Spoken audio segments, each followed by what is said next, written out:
My mother was in her kitchen, standing at a vast granite island, calmly sipping a cup of tea.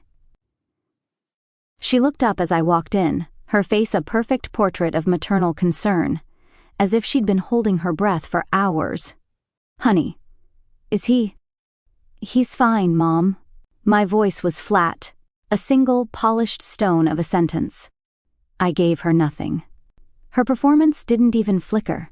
She placed a hand over her heart, relief flooding her features. Oh, thank God. The doctors must have been mistaken. It was such a scare, I was out of my mind. "Which doctors?" I asked. My voice was dangerously quiet. "The ones at the hospital you never took him to?" The mask cracked. Just a little, a hairline fracture in her perfect composure. Her smile tightened at the corners. It was a misunderstanding. I panicked. "You know how I get."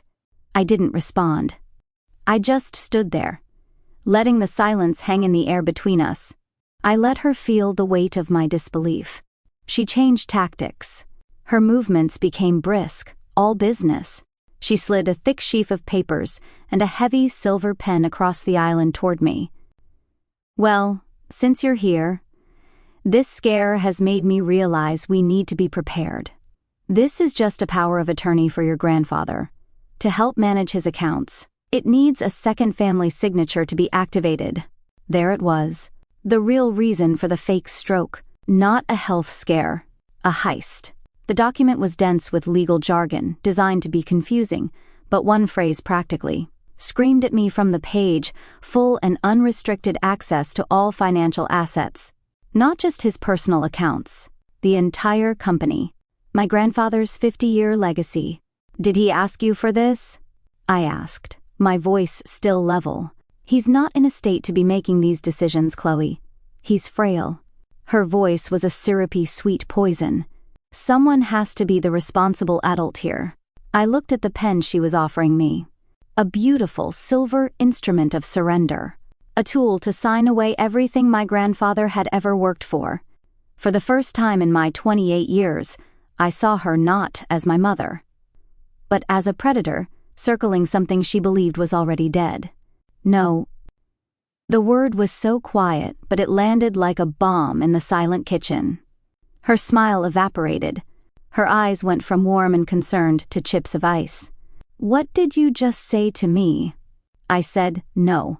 I pushed the papers back toward her. "I won't sign it. After everything I have done for you?" Her voice rose, sharp and ugly. "This is the thanks I get."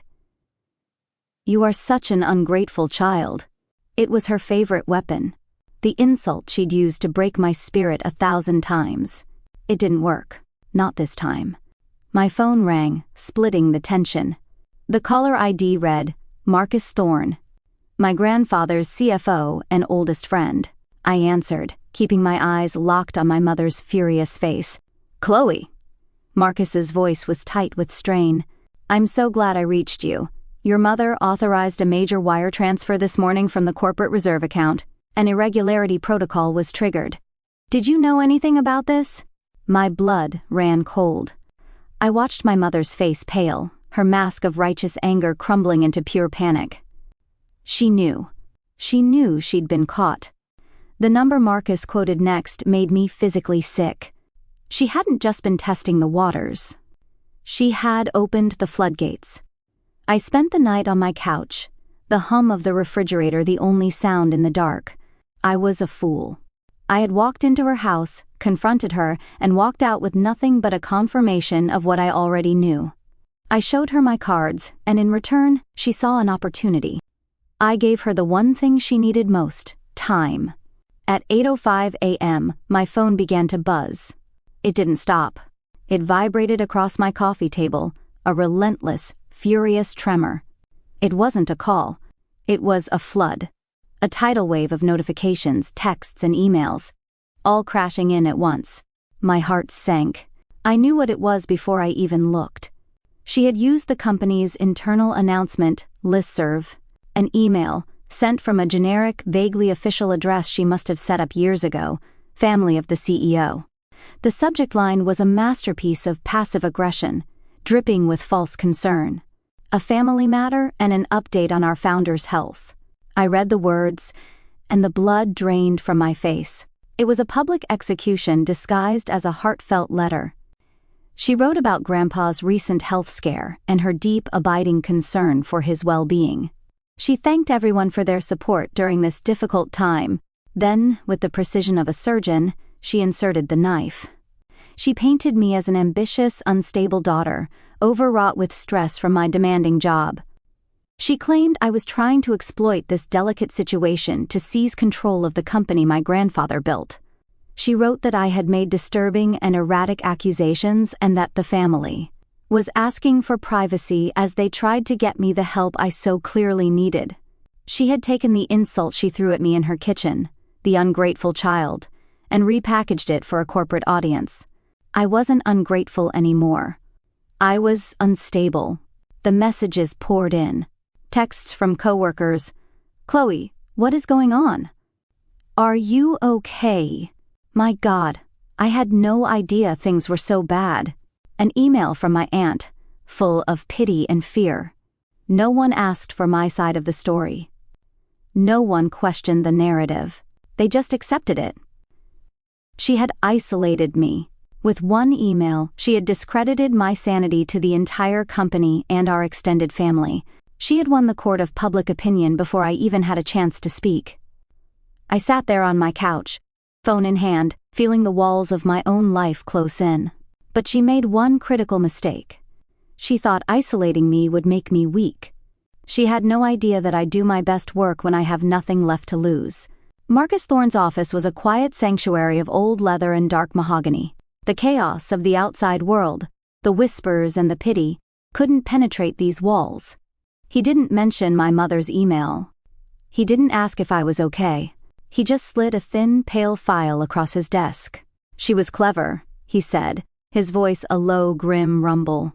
She used a loophole in the corporate charter. It allows for an emergency liquidity transfer if the CEO is incapacitated. All it requires is the signature of the CEO and a primary relative to CO sign. He opened the file. She forged your grandfather's signature. Inside was a printed bank ledger. A single line was highlighted in a searing, angry yellow. My eyes scanned the details, my heart turning to a block of ice in my chest. A wire transfer for $4,215,000. The destination was a holding company I'd never heard of, registered in the Cayman Islands, an account that had been opened just 3 weeks ago, and the sole proprietor listed on the incorporation documents was my mother, Eleanor Hale. This wasn't panic. This wasn't a desperate mistake. This was premeditated. "She's been planning this for months," I whispered, my finger tracing the highlighted line. The paper felt heavy, like a tombstone. The physical proof was undeniable. Final. "It gets worse," Marcus said, his face grim. "She's called an emergency board meeting for tomorrow morning at 9. She's going to use that email and a forged doctor's note to petition to have you suspended for erratic behavior. Then she'll move to have herself installed as interim CEO, citing your grandfather's failing health." She wasn't just stealing his money. She was stealing his name, his legacy, the company he had poured his entire life into building from nothing. A new kind of clarity washed over me, cold and absolute. This wasn't a family squabble anymore. This wasn't about my hurt feelings, my lost promotion, or the public humiliation. This was about protecting my grandfather from a predator who happened to be his own daughter. I stood up. "Cancel my afternoon, Marcus, and get me certified copies of everything. The transfer authorization, the ledger, the incorporation documents for her shell company." He nodded slowly, watching my face. "What are you going to do?" I pulled out my phone. I didn't scroll to my contacts to find a corporate lawyer. My mother was expecting a messy, private war fought with bylaws and shareholder votes. She was expecting me to fight for my job. I scrolled to a name I hadn't contacted in years, a friend from business school who hadn't gone to Wall Street. She'd gone to Quantico. I remembered the simple black business card she'd given me at a reunion. "For a real emergency," she'd said. "I'm not going to fight her for control of the company," I said, my voice steady and clear for the first time in days. "I'm going to save it." My mother wanted a boardroom battle. I was about to bring her a federal case. I arrived at headquarters at exactly 9 a.m. I could feel the stares as I walked through the lobby, a sea of whispers parting before me. I was a ghost at my own funeral. They looked at me with a morbid curiosity, a clinical pity reserved for the professionally dead. The unstable daughter, the erratic employee. I didn't meet their eyes. I just kept walking. My stride was even. My hands were steady. My heart was a cold, hard metronome in my chest, counting down the final beats of my old life. I could hear my mother's voice through the heavy oak doors of the boardroom, her tone thick with manufactured grief. She was in the middle of a flawless performance, with a heavy heart, for the good of the company my father built, and for the well-being of my own troubled daughter. I pushed the doors open. The room went silent. A dozen pairs of eyes snapped to me. The 12 board members, my mother's high-priced lawyer, and my mother herself, standing at the head of the long polished table, her face a perfect mask of sorrowful duty. She looked every bit the concerned matriarch taking control. "Chloe," she said, her voice dripping with a fake syrupy pity, "we're in a private meeting." I know, my voice was quiet, but it carried across the silent room. I walked toward the table, my footsteps the only sound. I stood at the opposite end, a mirror image of her, and looked directly into her eyes. I let the silence stretch, letting them all feel the shift in the room's gravity. Then, I placed a single, plain manila envelope on the polished surface of the table. That was the first reveal, small, unassuming. Her lawyer cleared his throat, annoyed. "What is the meaning of this interruption?" I ignored him. My eyes never left my mother's. "Grandpa sends his regards," I said calmly. "I spoke to him an hour ago. He's at the golf course, working on his short game. He's very confused as to why everyone seems to think he had a stroke." A few board members exchanged uneasy glances. My mother just scoffed, a flicker of irritation in her eyes. "She's delusional. I have doctor's notes." I gave a small, almost imperceptible nod toward the boardroom doors. On cue, they opened. Marcus Thorne entered. He wasn't carrying a thin file. He was carrying a thick stack of documents. He walked around the table with a grim, silent efficiency, placing a copy in front of each board member. The second reveal. The bank ledgers. A collective, audible gasp went through the room as their eyes fell on the highlighted line item. I watched their faces change. Confusion turned to shock. Shock turned to dawning horror. They saw the number, $4.2 million. They saw the destination, a shell corporation in the Cayman Islands. My mother's face went white as a sheet. Her lawyer began shuffling his own papers, suddenly looking lost and unprepared. "You're mistaken," she stammered, her voice losing its polished edge.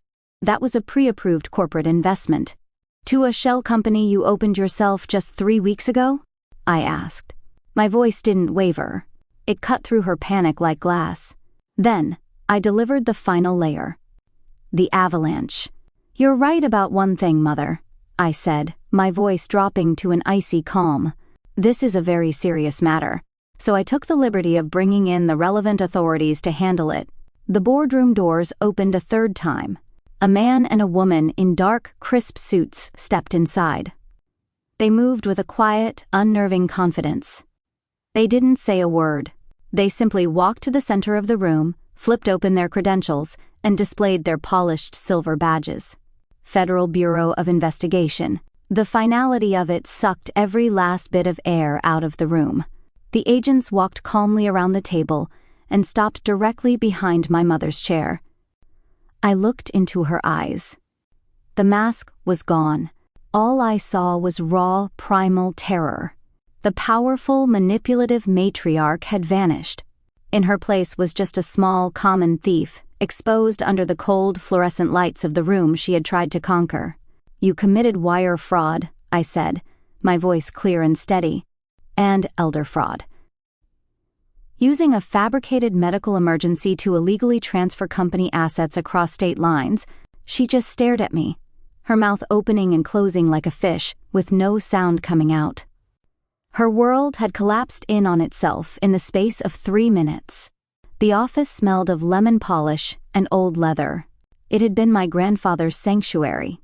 The heavy oak desk was the same, a monument to 50 years of hard work, but the chair was new, and the space where his nameplate used to sit was empty, waiting. A courier delivered a small, heavy box just after I sat down. I sliced it open. Inside, nestled in black foam, was a solid block of engraved metal. It was cool and sharp in my hands. Chloe Hale, Chief Executive Officer. I ran my thumb over the letters. It felt real, final. My mother made bail. Her lawyers were fighting, of course, drowning the courts in motions and delays. But the evidence was overwhelming. The company assets, once frozen in a Cayman account, were now safely back in our reserves. She was out of the company and out of my life. A clean break. A necessary amputation. My phone rang, and I smiled when I saw the name. "How's my favorite CEO holding up?" My grandfather's voice boomed, full of life. "Just trying not to run your company into the ground on my first week." I laughed, leaning back in my new chair. "You won't," he said, and his voice went quiet, thick with a pride that warmed me from the inside out. "You're the best parts of me, Chloe Bug. Without the blind spots." We talked for a while, about the business, about his roses, about everything and nothing. After we hung up, Marcus came in, holding 2 steaming mugs of coffee. He placed one on my desk, no questions asked. He was staying on as CFO, my partner in rebuilding. "My friend, ready for the morning briefing?" he asked, a small, easy smile on his face. I looked at him, my oldest and newest ally. I looked at the gleaming new nameplate on my desk. And I looked at the framed photo I'd placed on the corner, the one of me at 10, sitting on my grandfather's shoulders. We were a family. The 3 of us. A chosen family, built on a foundation of trust and respect, not manipulation and lies. I took a sip of coffee. It was hot, strong, and a little bit bitter. It tasted like a new beginning.